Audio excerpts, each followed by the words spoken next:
if the public had known the truth about the way this investigation and trial proceeded.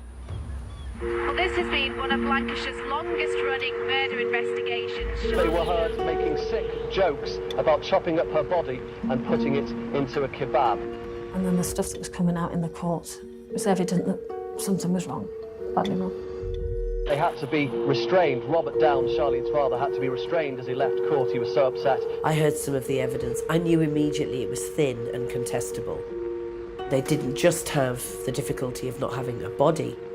It seemed that they didn't have any forensic evidence at all. An astonishing catalogue of incompetence, manipulation and lies within the prosecution announced that it couldn't offer any evidence against Mohammed Rabeshi. They'd been falsely accused of the gravest of crimes. Incredible luck, in a sense, that the jury failed to reach a verdict. This does not mean that the investigation that was launched when Charlene disappeared is at an end. The inquiry will remain open. Everybody in this town thinks Eddie is guilty. They hate him.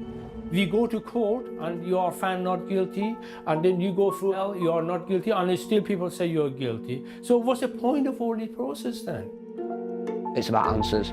Charlene's name. We need to know where she is and what genuinely has happened to her.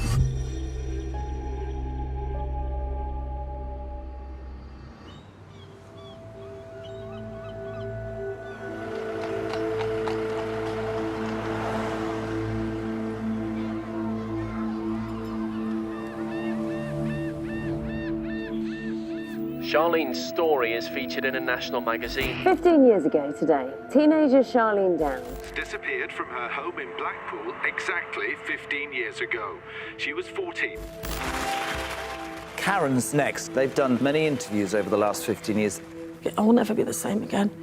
And I never want any other family to go through what we've been through. Writing the book and putting your account, has it helped you at all? Yes, it's helped me. Yes, and it's helped me get the point across about grooming gangs, because I'm very, very strong about getting the word out to parents. What do you think did happen? I don't know. I live in hope that she's still alive. I mean, I don't think she is, but I just try and live each day as it comes in the hope that one day she'll come back.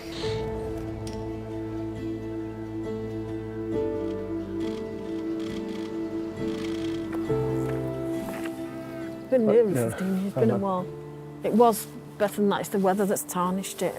It's the weather. You'd be a bit tarnished without the weather for 15 years, wouldn't you? Can you just come in? Just come a little closer, that's it. And hold hands here. That's it. It's getting it out there. Proves she's never going to be forgotten. That's one thing she'll never be. She will never be forgotten.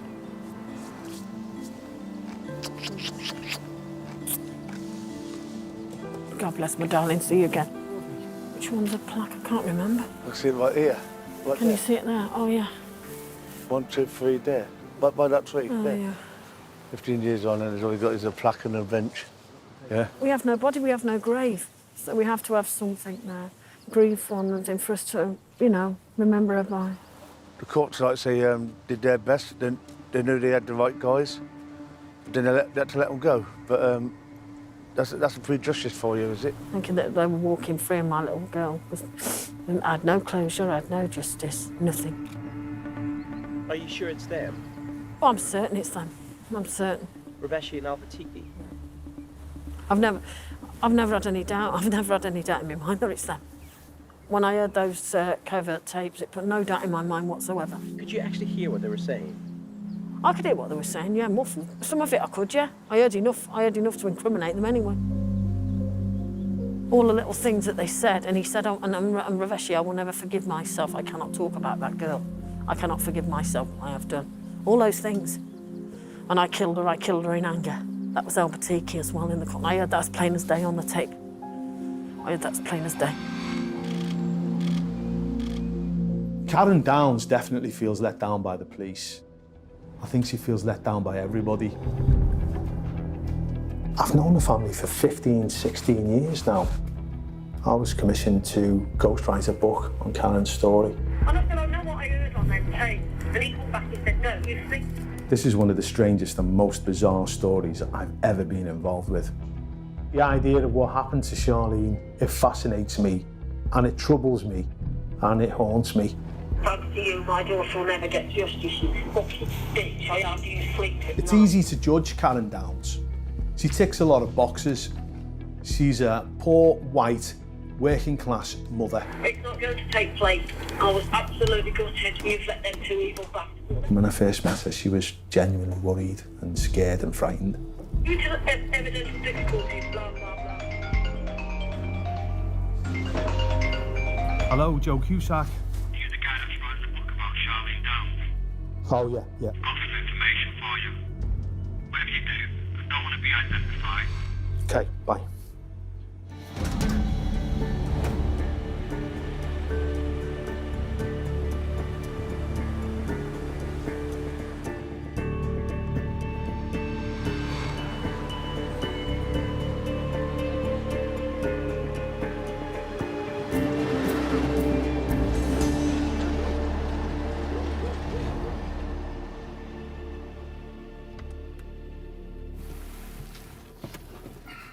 Okay?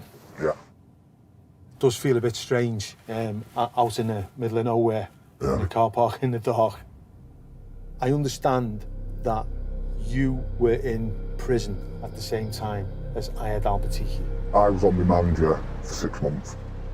He was going round saying that he'd got rid of her. He got rid of her? Yeah. So why are you saying it if you're not guilty? Baffles me. Yeah. You know, when it baffled everybody else. You know, everyone was saying, that's that fucking guy that shot that girl. But just to be clear, Al-Batiki was going round the wing at Preston Prison saying that he'd killed or done Charlene Downs in and got rid of her. I was told that he had told somebody that he had got rid of her. That's what I was told. So, did you actually meet Ayad Al-Batiki? Did you come face to face with him? I mean, I don't know. I don't know him. I didn't know her. I don't know. I'm not. I could walk past him in the street. I wouldn't recognise him. Is it a myth? Is it, you know, did he dismember her? Did he put her in kebab meat, or is it all a myth? Like, you know, I don't know. Do you believe that? No. No? No.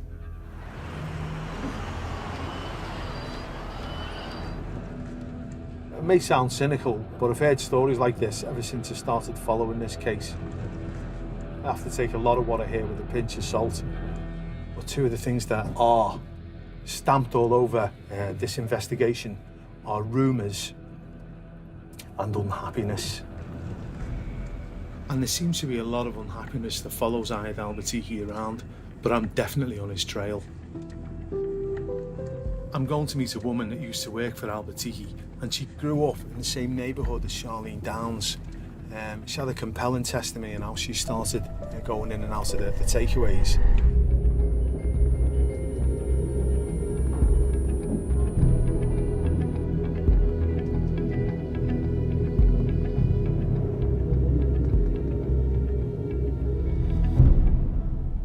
I did used to work for Ayad. One time Ayad took us into a room. When I went in there, there was just this girl. She had her pants at her ankles and her eyes was rolling at the back of her head. This man was having sex with her, and he was also performing oral sex on her as well. I'd say she was a few years older than me, probably about 15.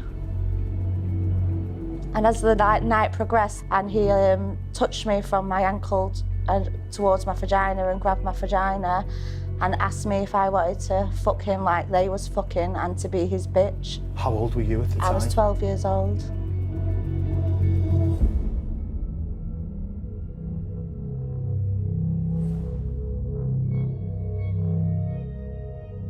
I definitely think that Ayad Al-Batiki has a lot of skeletons in his cupboard, and some questions to answer.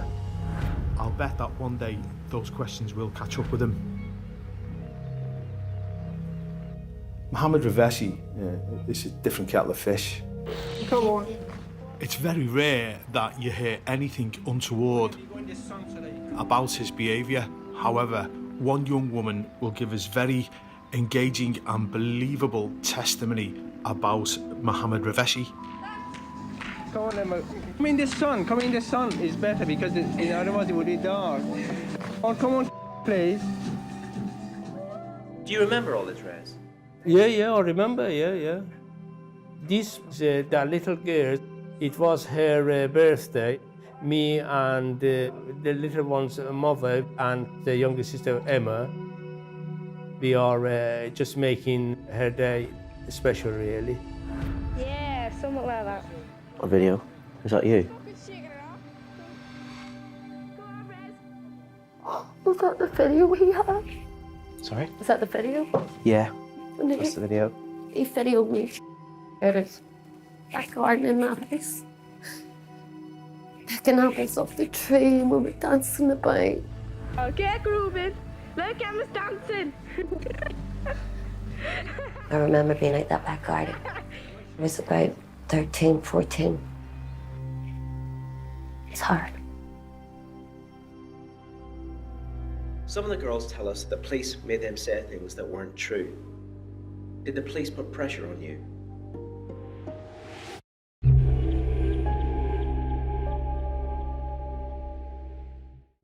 This statement, so-called, she made, yeah, it suddenly came up in court, and even my solicitor was surprised about that. If somebody make allegation like that, surely you give the person opportunity to, make a response, but nothing like that. Why? Dance. Come on, Emma's dancing. Right, I'm going away. Go on. He got me and my sister to work one night. The hotel that he owned. Welcome to the hotel, how can I help you? At first he was okay. He had told me and my sister that the only place that we could sleep would be the bed in the basement, where he also slept too. Don't! Not me. Wait. Of course, me argued the whole night who was sleeping beside him. My little sister got... At the start, to be honest, I brushed it off. Put it to the back of my head. Never thought about it. Didn't want to think about it. But today, it's difficult. It's hard. Some of the girls tell us the police made them say things that weren't true. Did the police put pressure on you? When I look back, the way they rang me on the phone, and then a few days later, they were knocking my door. A few days after that, I was going to court. I felt pressured.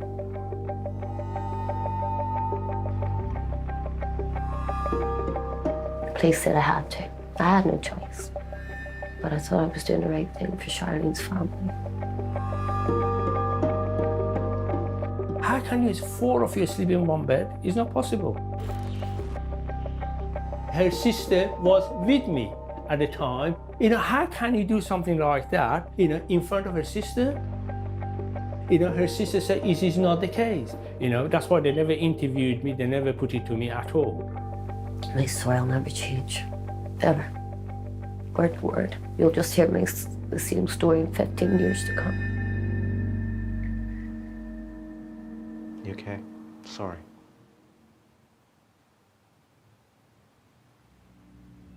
When I was younger, I didn't think of it like that.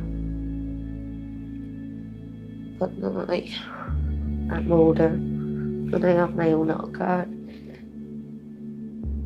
It's scary.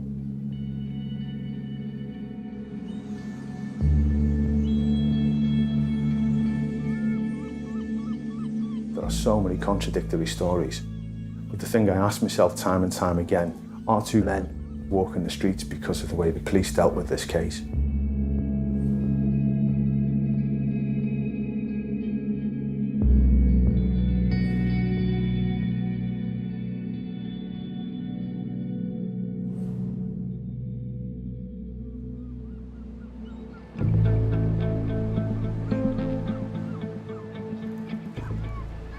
The organised grooming of children for sex, with 13 men jailed for grooming girls in Bristol just last week. Back in 2003, 14-year-old Charlene Downs vanished. With us tonight is Detective Superintendent Andrew Webster, who is heading up this new team and this new investigation. Yeah, we recognise and we have said that mistakes have been made in the original investigation. that the process was flawed, and we have learnt those lessons. And we've reviewed the evidence which was presented against Albertiki and Raveshi, and I'm satisfied at this juncture is there isn't any solid evidence which would lead us to believe that they're responsible for killing Charlene Downs. Well, I picked up this investigation in 2014. It is a really, really challenging case, but I'm as committed as the rest of the team to trying to find answers, to find out what happened to Charlene. When you start afresh, you go back to what is the last confirmed sighting. We know that she started the day on Saturday, 1st of November, at her home address, was 109 Buchanan Street. What we've done, we've looked at the CCTV around that period, and we've recovered an image of Charlene. Charlene is seen there crossing the road on Saturday, 1st of November 2003. Charlene was last seen alive and well with her sister. On the day Charlene went missing, we know that she met an elderly white male outside Mecca Bingo in Blackpool, where she was given a sum in the region of £70. But what we can say is that we do know that Charlene led a lifestyle that needed money. We believe that she was a victim of child sex exploitation, and that's how she got the money.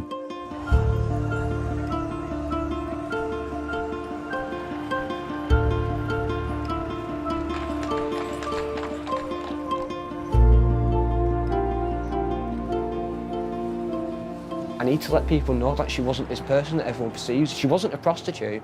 She wasn't a dirty little gremlin. She was a lovely human being who loved the bones of anyone and everything that was nice to her. I see people now in the streets, everyone's like, oh yeah, she was on the game, she's doing this, she's doing that, when not one person took 5 minutes out to think about what that poor child were going through. I don't know, it was a gradual process, and then all of a sudden it got to a point where it just went bang and it just snapped, and she acted like she didn't give a fuck anymore. That's what it was. Because she used to be dead caring and all that, and then all of a sudden she changed.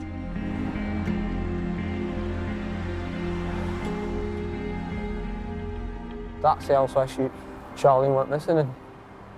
The first bedroom, the one without the curtains on, that was Robert's bedroom. The next one was Charlene's. I used to stay in Robert's room, and then halfway through the night I'd catch a Charlene next to me at the bottom of Robert's bed. At the time, I just thought, you miss me, old best mate. But now when you think about it, why don't you stay in your own bed? Why do you think she came into you? I don't know, maybe she was scared, or it's one of them, innit? We'll never know, will we?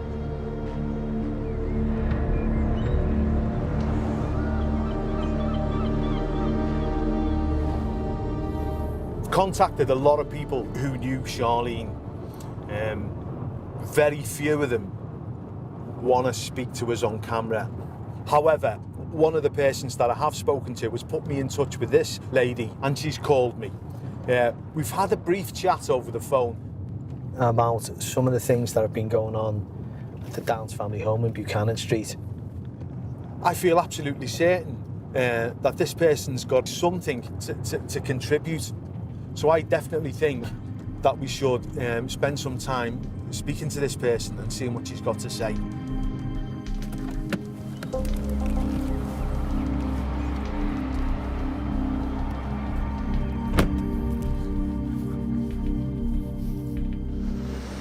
I know this isn't an easy thing for you, but yeah, thank you so much.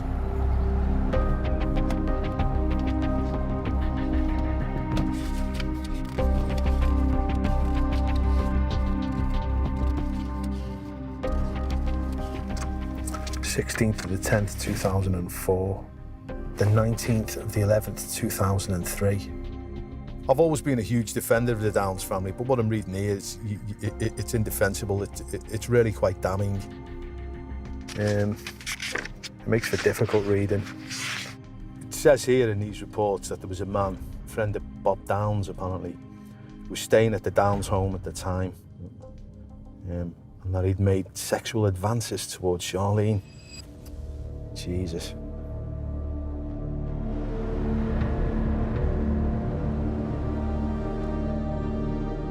I'm going to knock on the door of this man in these files. I want to see what he's got to say. I want to know what happened between him and Charlene Downs. And if that means knocking up a paedophile in his grotty little hellhole, well then that's fine by me. Let's see what he's got to say. Right, let's do this. Okay.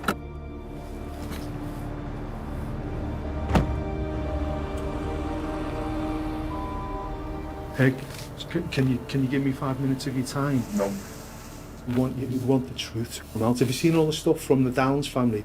No. Yeah, and we really want you to set the record straight. You could explain how you came to be staying with the Downs. I'm not going to answer no questions. I regret knowing the family.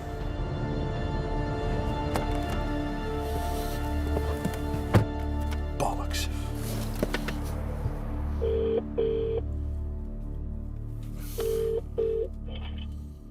Karen, it's Joe Cusack. I want to ask you about AKA.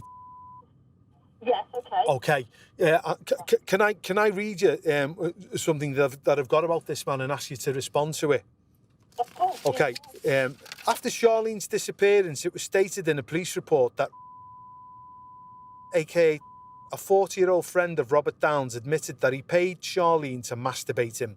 That he had told Karen Downs that he had feelings for Charlene, but he said he would wait until she was old enough.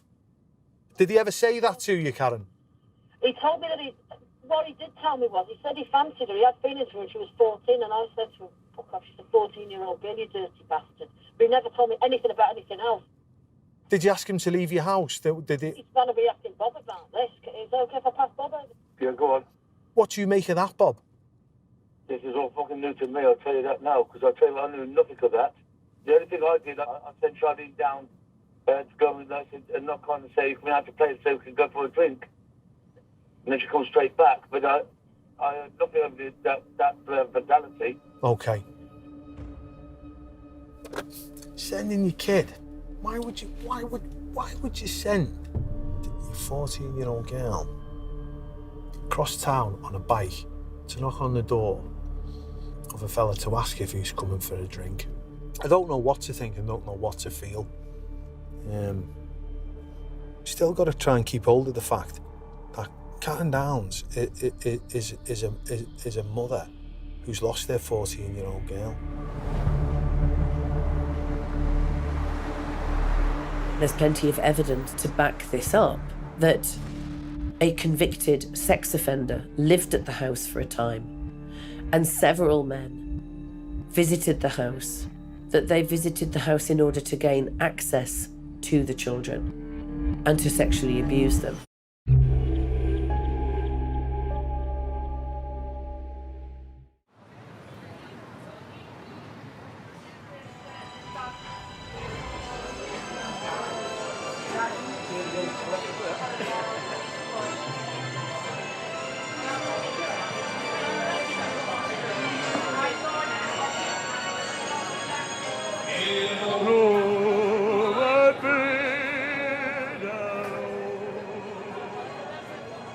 Charlene's father is a heavy drinker.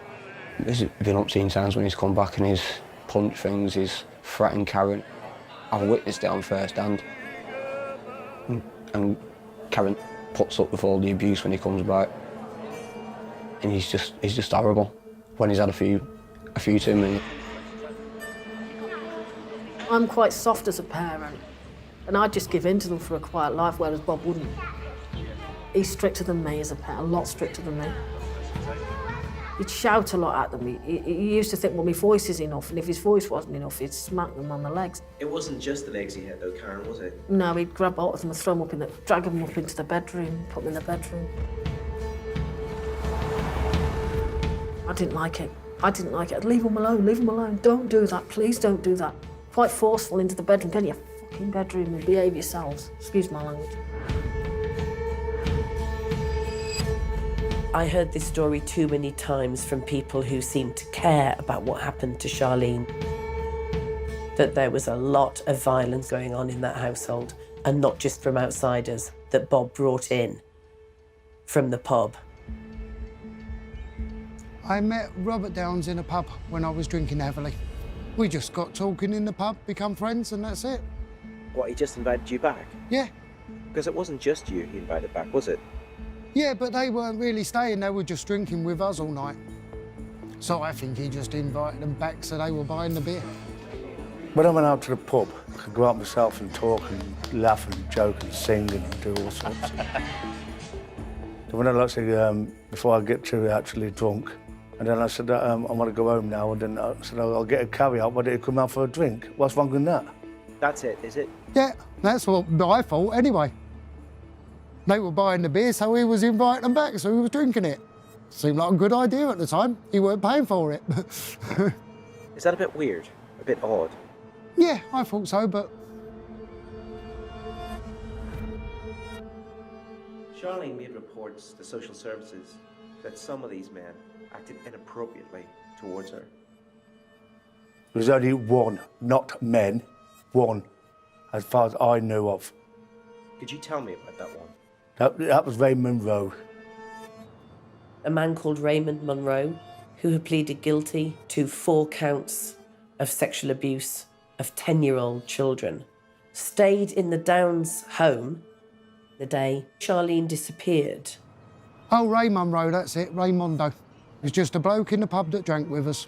I saw Charlene sitting on Monroe's lap once, but I just didn't think it was right, a young kid like that sitting on his lap. Well, it just didn't look right because he's had his arm round her and everything, and I thought, that's not right. She's a 13-year-old kid, you know what I mean? I just had a word with him. And what happened? He knows I'd have killed him on the spot. And 3 days after she disappeared, Bob Downs went to the sentencing of Monroe. He was given 4.5 years in prison for the sexual abuse. But I didn't know, like I said, that he didn't confess to me, like I said, touching the girls, until I found that out in court. I was horrified about Ray Monroe as well. When I found out. You know, I mean, I didn't know at the time, though, else I would have never have had them in the house. I've never had them over my doorstep. Thinking back, hindsight's a funny thing. It is a strange thing. If I'd have known then, or I know now, they'd have never been in the house.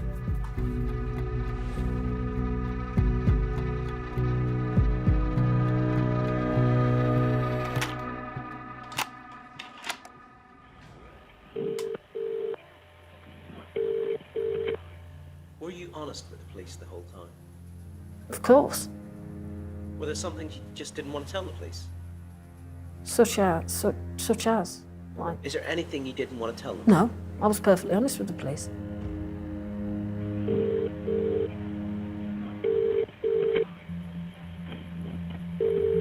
Hello? Hi, it's Blackpool Police here. We just received a 999 call on your phone. Is there a problem? Well, what it is, my daughter's been missing since Saturday night. They thought she'd been back by now, but she hasn't returned. You know when you first reported Charlene Yes. missing? When did that happen? I found on the Sunday, and they told me to wait 24 hours. To my horror, I said, well, 24 hours, she's a child. Why do I have to wait 24 hours? She's been missing since when? Saturday evening, about 8 o'clock. I had phoned previous. It was this Monday, because I had phoned previous to that. Saturday evening at what time? It was roughly about 8 o'clock. She came down, because I work, you see, and she came down to see me at work. And she said, oh, I'll see you later, Mum. She went up with a friend, and I've not seen her since. How old is she? 14. How come you've not reported her till now when she's only 14? Well, we thought she might have come back, you see. I reported her on the Sunday, the bloody liars. We left it to see if she'd come back, you see, but obviously she's not. I know I should have reported it before. What's she called? Charlene.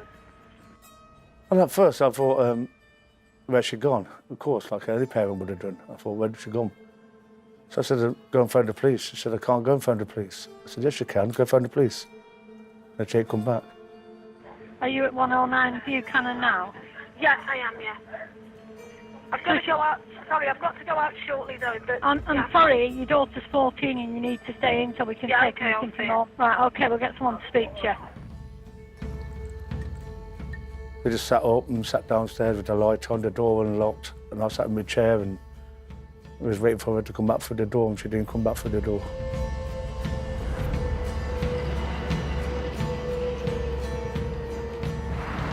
Karen Downs has always insisted to me that she called the police when she first realised Charlene Downs hadn't come home on Saturday night. But we now know for a fact that she didn't call the police until Monday. Is this because she didn't want the police coming round to her house asking questions? With Ray Munro, a known sex offender, awaiting sentence, sitting on the couch next to her.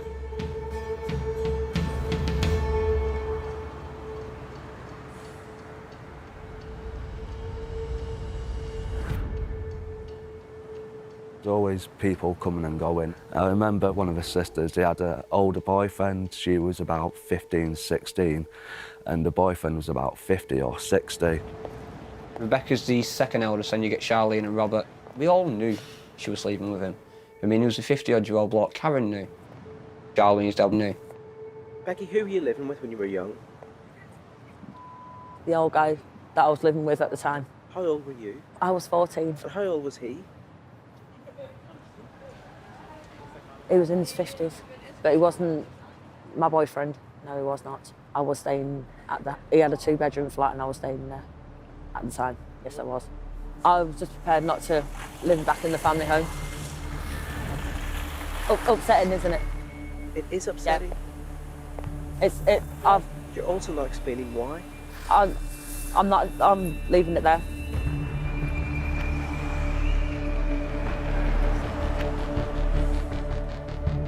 And I remember going into their flat and they were just supplying us with fags and booze, you know. We was only 13, 12 at the time.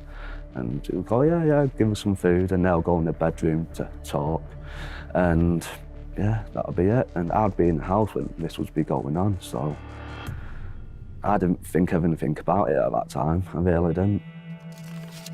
It looks like the Downs have had an open door policy for every pedant and paedophile and dirty old bastard in Blackpool to come and go as they want.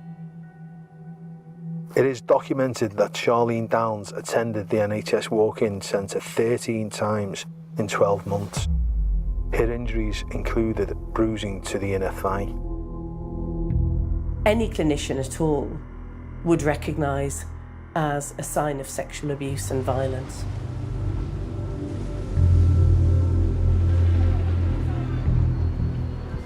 Yeah, I believe she went there, but I believe she had some soreness down below, but she never really said, because my mum took her.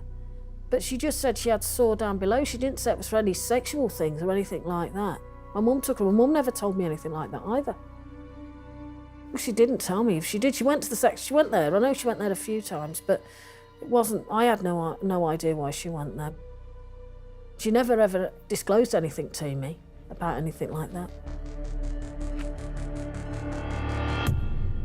Did you kill your daughter? Did I what? No, I did not kill my daughter. Have you ever knowingly taken money from other men so they could have sex with your children? No. There was an incident where they said that somebody gave me 20 quid so that it could have a session with my daughter in the old bus station. No, I did not take 20 quid off, just so they could go and do that to my daughter. Which daughter was that? I can't remember now. I think it was Charlene, I think.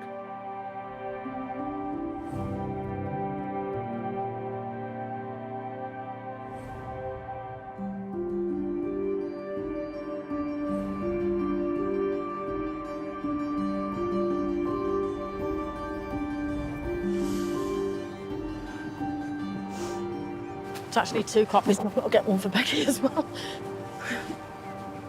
Oh, and one of the plaque, they've took one of her plaque as well. Oh, that's there. It's in.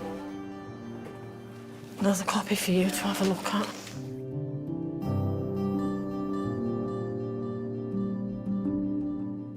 If I...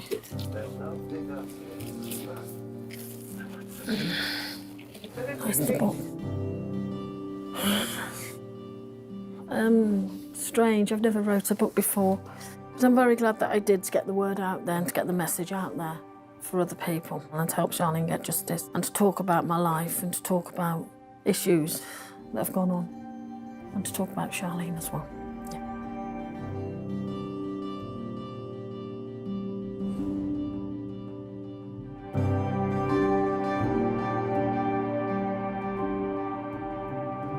Can I show you the picture of somebody and just ask you if you know him? Just have a think about when you look at his face and just see if you know this guy. Do you know him? Yeah.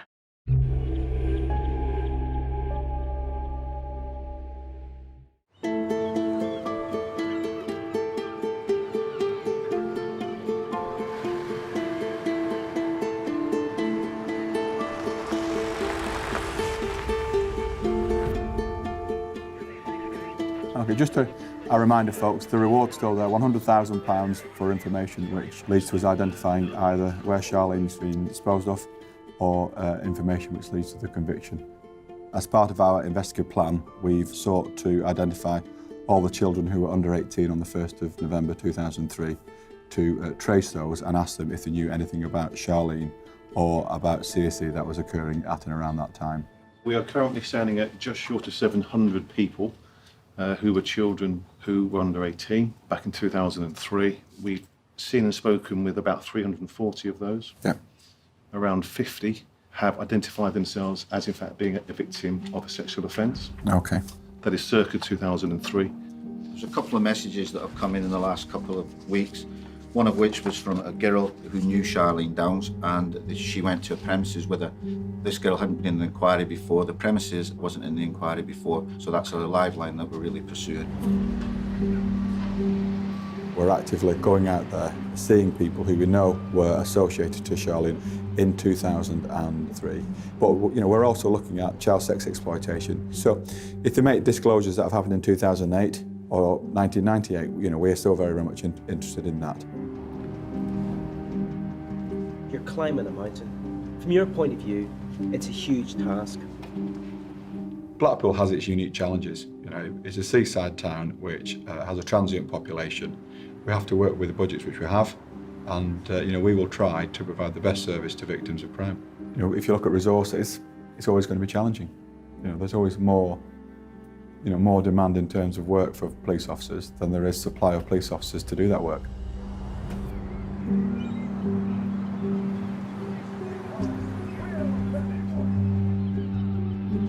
Children are no safer today in Blackpool than they were when Charlene went missing. Nothing's changed. The problem for me is that we talk about the hidden problem of child sexual abuse today. It's not hidden. It's there in plain sight.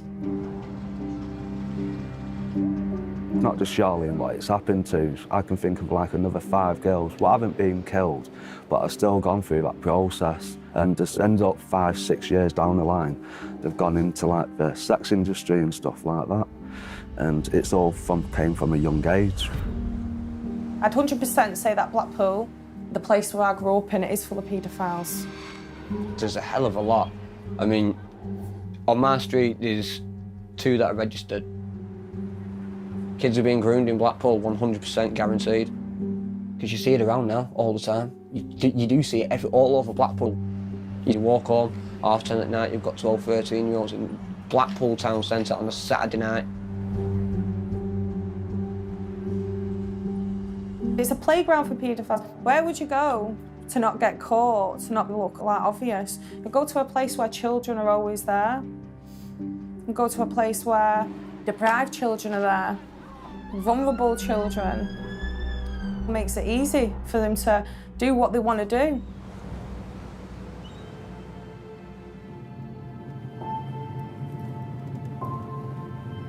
I'm going to see a young lady called Tyne Yates.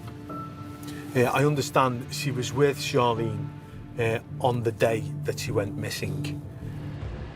This young girl is exactly how I imagined Charlene would be if she was alive today. Okay, and did you go to all these places? Yeah, I went with Charlene. We used to get given drugs and alcohol all the time. That's the fact that we used to go in there. Charlene with you in this place? This is it. Charlene introduced me to these. Okay. I'll show you down the alley where I used to go. Packy Alley is there, on the right-hand side here. I used to come here And Charlene would be sometimes waiting at the bottom of the alley for me, watching, waiting for police to come. And if the police had come, she'd shout me.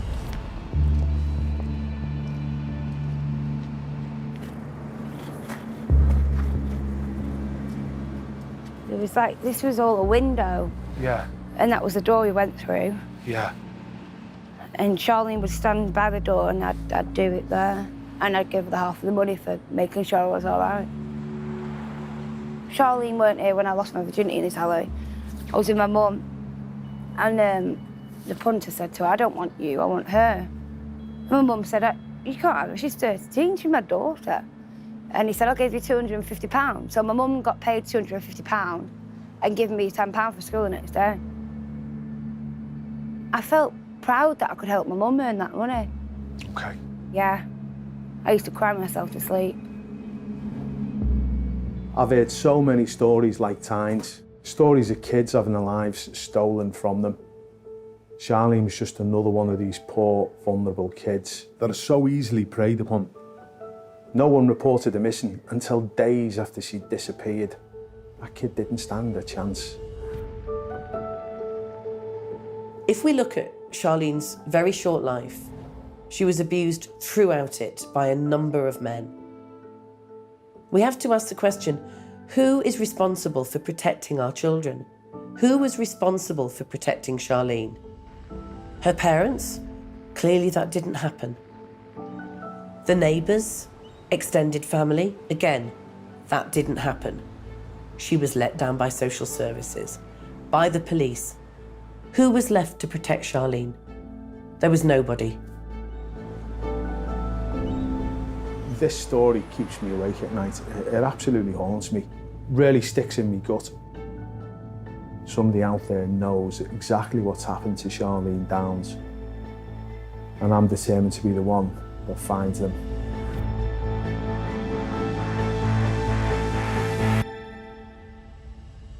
Can I show you a picture of somebody and just ask you if you know him? Just have a think about when you look at his face and just see if you know this guy. Do you know him? Yeah. I stayed at his bed and breakfast for about 3 weeks. He used to let me off money. But he's a creep. In what way is he a creep? Always around you and always knocking on your door. And at the hotel, always knocking on your door asking if you want anything. You don't have to pay for tonight. And stuff like that. Did you have sex with him? No. Just I've done oral. This is Nigel Lloyd. He's a 50-something from Godalming in Surrey. He works in the catering industry. He's a chef. He's worked in Scotland, in the Lake District in Wales. He settled in Blackpool. Lloyd was sentenced to 64 months in prison for attacking 2 15-year-olds in Blackpool between 2001 and 2003. So this fella was active and in Blackpool at the time when Charlene Downs was skipping up and down that alleyway.